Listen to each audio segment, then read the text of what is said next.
Good morning and welcome to Real Women, Real Issues. This morning I have with me Shirley Gray from Children's Hospital of Michigan. Good morning. Good morning. And welcome. Thank you. Thank you for having me. No problem. I wanted to discuss something with you. When a parent finds out that their child or children have an illness, what should they do? Well, first of all, I think it really depends on the type of illness, if this is an acute situation or if it's chronic. Okay. And depending on the condition of the child and the impact that it have on the family, they first have to get as much information as possible. Exactly. And try to decide, make the decisions in terms of what come next, but stay as calm as possible, because we have to remember that the children do what they see. And when we are anxious, the children are anxious. And it's really difficult sometimes because we have grandmother and auntie all telling us what to do. So I think the most important thing is get the facts and get the information first in order to make the right decision. Now, do you find that siblings can also play a part in that, how they act toward the child that may have the illness? Does that occur anytime? Would it help the child if they are anxious about it? Or, you know, for example, I have twin daughters. One has an illness, the other doesn't. And I find that the one that does not have the illness is like super mommy with her now. Did you take your medicine? Did you do this? You can't run. Don't go here. Don't do this. Is that common? Is that normal? Absolutely. You find that the other child or the healthy child began to take on sometime the mother role or want to make sure that their sibling get better. But also we find that that healthy child sometimes will feel neglected. Because you are at that point spending much more time with the child who have an illness. And rightfully so, because that child requires more attention. So we have to make sure that we include the healthy child as much as possible. But also you have to think about the age of that child. You don't want to overwhelm either of the children. So you want to share the information at their developmental level. To a limit. To a limit.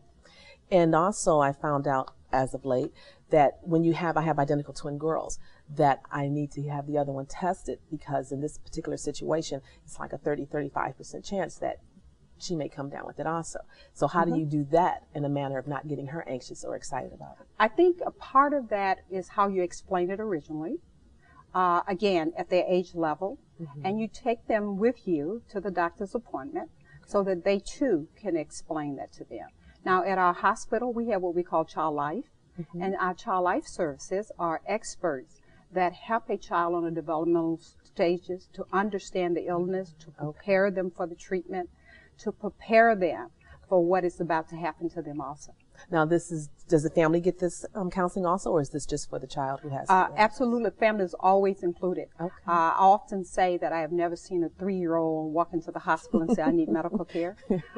So when you have these type of complex problems, we have to treat the whole family. So yes, the families are included. It's very important for the families to understand what is happening in order for them to be able to communicate it to their children. We'll be right back with more on children and illness. But first, we're going to go to Jungle Juice for the Juice of the Week.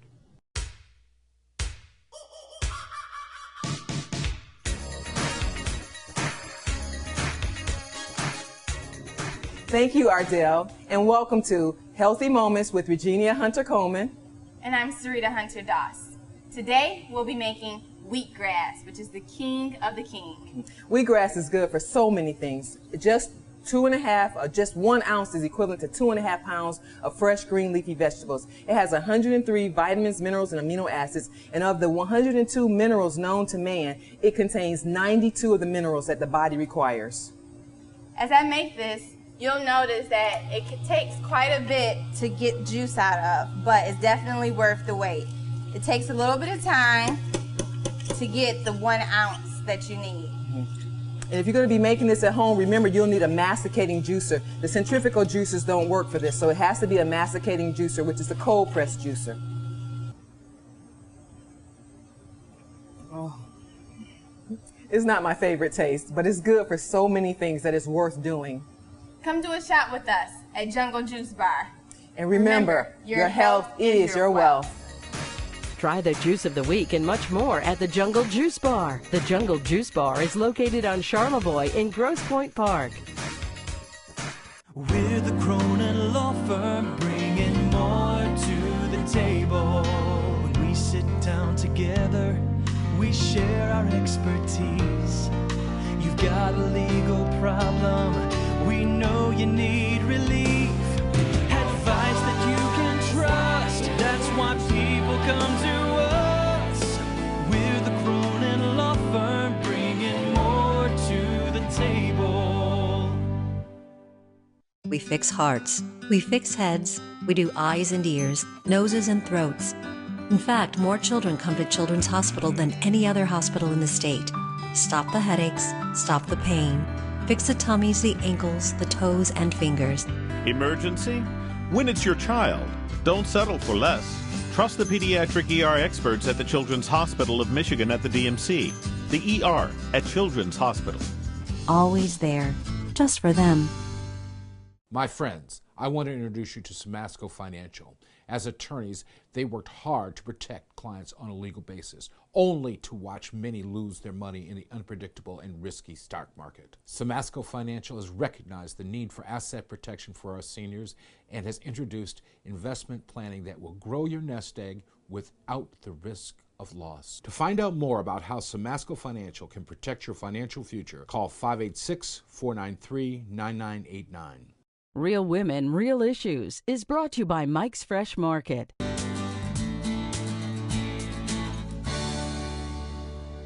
Welcome back to Real Women, Real Issues. I have Shirley Gray here with me today from Children's Hospital of Michigan. Hello again. I want to ask a question. And when children are sick and they have medication that they have to take and their younger siblings in the household, how do we prevent the younger children from getting hold of these medications or doing some harm to themselves with the medication? That is a great question. First of all, you have to understand proper storage. And again, it depends on the age of the child. You want to keep your medication locked. You want to keep it out of reach. And you want to make sure that when you're given the medication, based on the age of the other child, you don't allow them to administer the medication. Sometimes we find that families will allow the child to give the other child the medication, and therefore, if they can reach the medication, they may end up giving a dose that they should not. So again, it's age specific, developmentally appropriate, but you always should know where your medication is, and hopefully behind lock key. Now, how do you determine if a child is old enough or mature enough to medicate themselves, for instance? I think that also depends on the condition that they have, and I would think this would be something that would be worked out with your care providers. And usually that's around the adolescent age. I wouldn't suggest a child much younger. And even if they are giving their own medication, they should be supervised by an adult. They should not do it independently. So, for instance, in my case, my daughter is in high school, so she is older, and the dosages come throughout the day. Of course, she's at school at some point. She may have other activities outside of school. And at first, I was administering them, but then she decided and told me that she could do it on her own. And of course, I always call and check up. Is this something that I should not do? You're doing very well. That is what we expect. As they mature and as they begin to take more control of their lives, and particularly if you're talking about a 15-year-old who eventually will be going to college in a few years. So you want to increase their level of responsibility. And sure, if you're comfortable and they are comfortable, by all means, keep checking. Because they need to know that mother is still involved, mother still care, and you want to make sure that she's not skipping any of those doses. Absolutely. Now, when do you find the right age when they can go into the doctor themselves without the parent in? Because sometimes they, especially in adolescence, they may have some situations they don't want to discuss in front of the parent. I think that, again, depend on, if you're talking about a high school student, I think you're pretty much at that age. But I think you should have that discussion with her. And you should also have that discussion with the physician. Because there are some things you want to know and you should know. There are other things that you really don't want to know, and they should be free to discuss that with their physician. Again, remember, you are preparing them for adulthood. Absolutely. So have that conversation with your daughter or with your child, and also have that conversation with your physician who's providing that care. Now, that's another question I wanted to ask. Do you feel when you go into the doctor's office and your child has an illness and you do not know what the doctor is about to explain, and they go right into the illness or the what's going on with the illness in front of you and the child, and it may be something that you don't want the child to know. So how do you diffuse that? I think you make it known to the physician. And remember, this is your child. Right. You know your child best. Right. And you also know what information you want and how much you want your child to know at that point. Right. So it's okay if you're in the room and the physician began to enter into a conversation with you and your child that you're uncomfortable. It's okay to stop the physician and ask the physician if you could have a private conversation. We encourage all parents to do that. And then you have to know your child too, because some information might not be advantageous for the child to know, maybe not at that particular time. Sure. And of course, I believe, you know, everyone needs to be on the same page. The child, the parent, the doctor, the specialist, whomever, you know, is on the same page at the same time. And certainly, you're the one that knows what's going on in your life. Right. You know the other factors that you're dealing with at that point. And we as professionals won't know that. Remember, we want families, and you should take control of your life. Do you ever have to intervene with us? Absolutely. I'm a social worker by training and have been at Children's Hospital for many years doing social work, and that's one of the things that we as social workers do. We work with families, we advocate for families, and we help them to get the information they need when they need it. And it's okay to be in denial. A lot of people say, you know, she's really in denial. Well, you know, denial is healthy. It's healthy. At some point, you need to be in denial, and you don't need that kind of information. So we are there as a team to help guide you through that. I want to thank you again, Ms. Gray, for coming. Well, thank you for inviting me. No problem. You've given us a lot of information, and I'm sure everyone got some information out there that they can use. We'll be right back with more Real Women, Real Issues after this.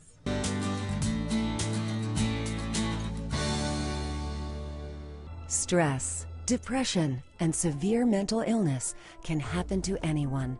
Team Mental Health Services has been helping those struggling with these conditions in southeastern Michigan. Within 24 hours of reaching out to our team, members receive psychiatric evaluations and begin the necessary treatment for recovery. Team is by far, from my estimation, a premier mental health service organization. We are addressing the basic needs and the mental health concerns of our consumers. We're able to provide 24-hour psychiatric care when needed. Team Mental Health Services prides itself on going the extra mile for its members. And it was towards the 6th court date. I finally stood up and said, I can handle this process the rest of the way. And it was all because of the motivation and encouragement I got from Team Mental Health staff. Team Mental Health Services, because we care and you can. The stock market can swing violently even on a simple rumor. You've worked too many years to risk your retirement savings. This is Steve Hood. If you want to reduce the risk of losing your assets, call Samasco Financial today at 586-493-9989. Their team of professionals will show you how to protect and grow the fruits of your labor without the uncertainty of the markets. Call Samasco Financial today at 586-493-9989. Your peace of mind depends on it. Opportunity. It doesn't stare you in the face. It's not going to yell at you to come and get it. It doesn't knock. So what does opportunity look like? Not what you might think. You see, opportunity is not a right. It's definitely not equal. And it doesn't come with an instruction manual. That's because opportunity isn't found. It's molded, it's built, it's created. It's as much about grit as it is intellect. An explosive high-tech corridor located at the intersection of muscle and brains? You bet. Because opportunity only comes to those already in the game. What does opportunity look like? It looks like Detroit. Opportunity made in Detroit.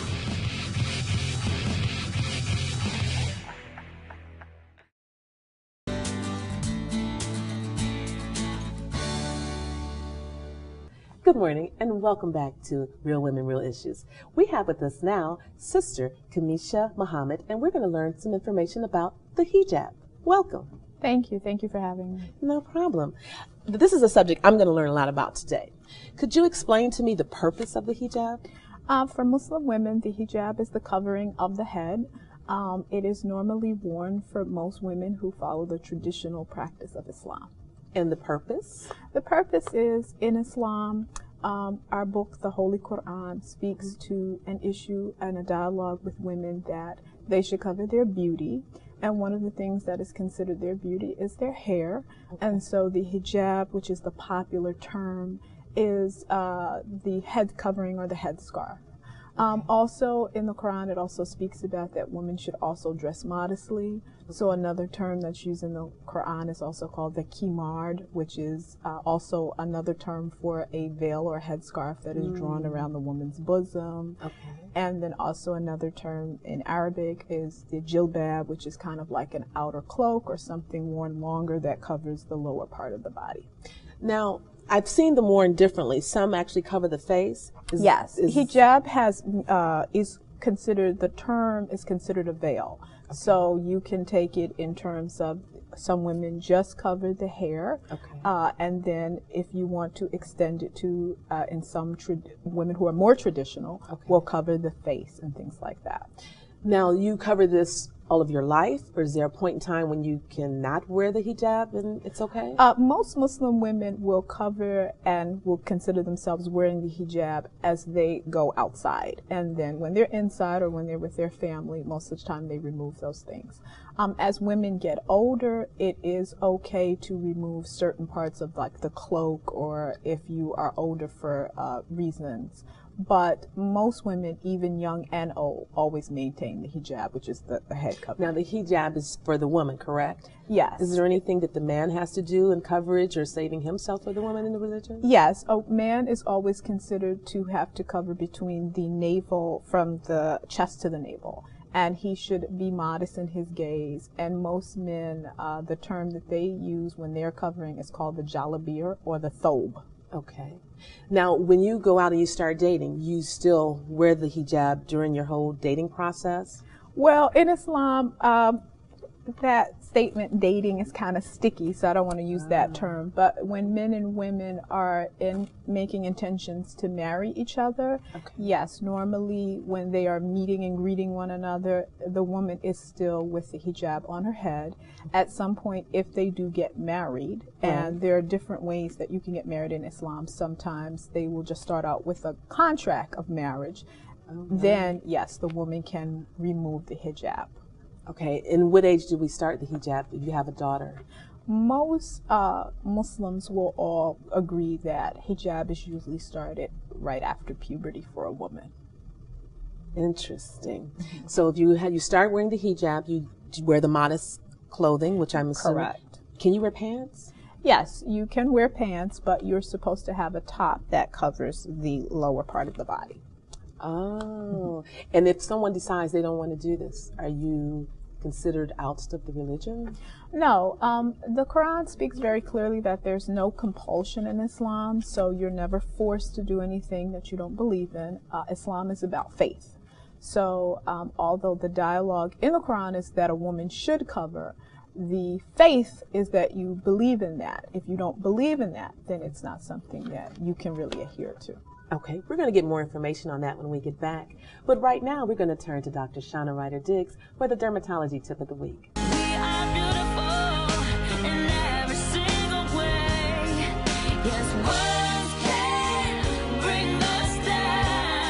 I'm Dr. Shauna Diggs, and we're going to talk about your skincare tip for the day. Patients ask, what should I do every day to help my skin? First, you should cleanse it well, and then you should moisturize. So when I clean my skin daily, I use the Clarisonic Skin Brush.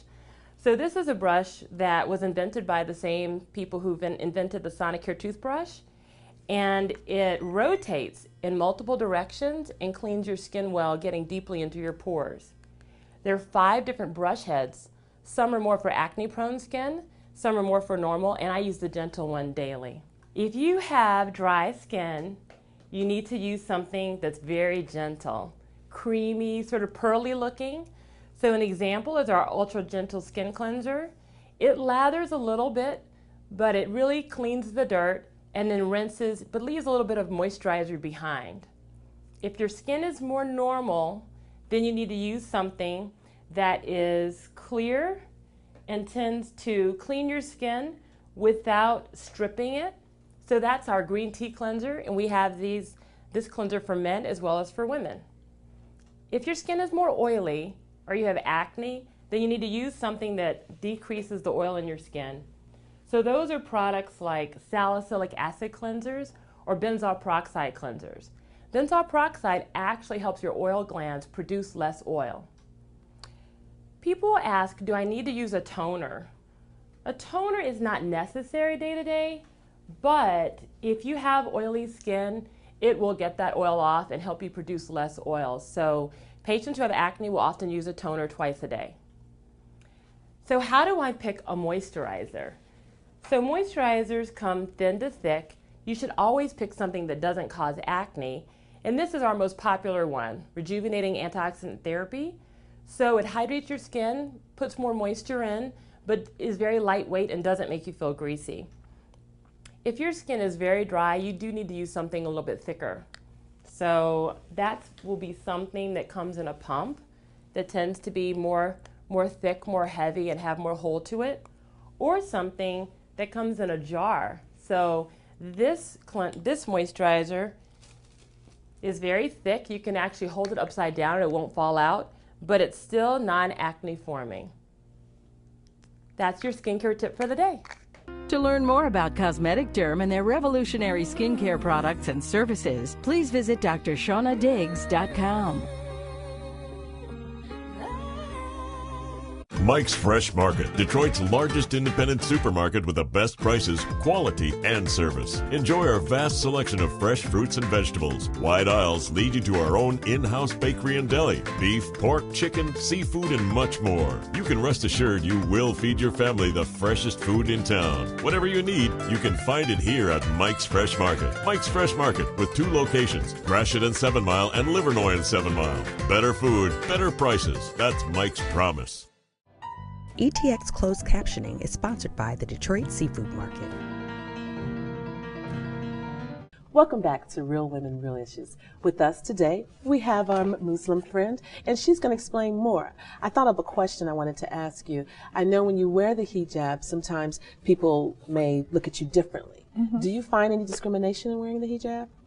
I personally have had discrimination, but where I work, Wayne State University, I've never had any discrimination there, and I'm very happy to say that. But of course, discrimination is always present when you're doing something that's different than what the popular culture does. Okay. So of course, in America, things have gotten a lot better in terms of Americans. We all now can identify people who wear the hijab. We have a title, a name for it, and things like that. But of course, when you're doing something that's different, it always can have some backlash for you. Now, in your opinion, you were raised in this religion, correct? Correct. Do you feel that all Americans should dress in this manner? Will it cut off some of the hostility or things we have going on in America today? Well, that's a very loaded question. I'm going to say that everything that we should do as a culture is probably in the hands of the Creator. But I think that all Americans, because it is now in our culture, should know about what the hijab is, why Muslim women wear it, and embrace that it is something that we do, and not be afraid if they want to try it too. Now, do you guys, can you date outside of your religion, outside of the Muslim religion? Muslim women, in the Quran, it's a passage that tells Muslim women that they should marry a Muslim man, because it's, I guess, what you would refer to in the Christian religion, the even yoke. Okay. So it is better, I think, and most scholars will say, that for a Muslim woman, she should marry a Muslim man. However, you do have examples, I don't want to offend anyone, you do have examples of Muslim women who have married outside of their religion. One of the, I think the best examples is probably Iman, the supermodel. She is, she declares herself Muslim, but she is married to David Bowie. I have another question. I know, I believe, correct me if I'm wrong, in your religion that men can have more than one wife? That is correct. In Islam, you will find those who, in other countries, who are have established the laws of Islam. They allow for men to have more than one wife, and it's up to 4 in Islam.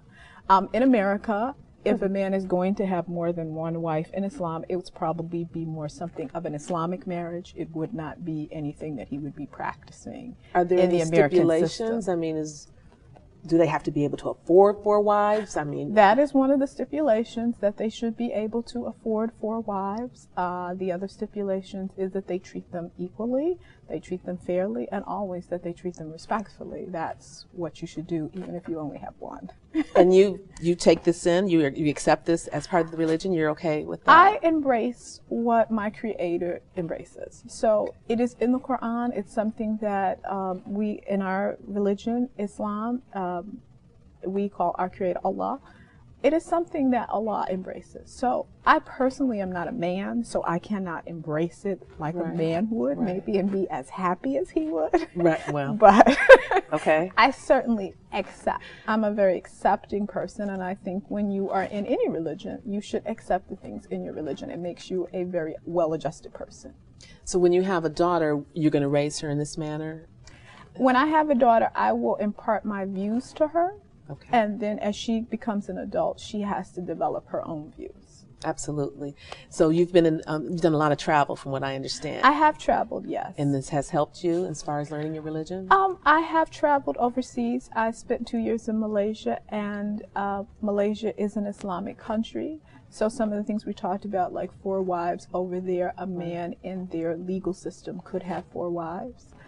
So it is interesting. You still have some of the same complexities that you would have in any religion, and any woman, no woman would be, jumping for joy for that. But it's definitely different than our society, and this society where you have a different view about how many wives a man can have. Well, that is interesting. Personally, myself, it's not for me, but absolutely everybody has. And be clear that in Islam, some women say it's not for them either. Right. Well, that's good to know. That's good to know. Yeah. I want to thank you again. You've given me a lot of information, and I'm sure everyone out there has gotten information that we did not know prior to. And hopefully we can all learn to get along with our differences and our similarities. I want to thank you again for coming and watching Real Women, Real Issues. We'll see you again next week.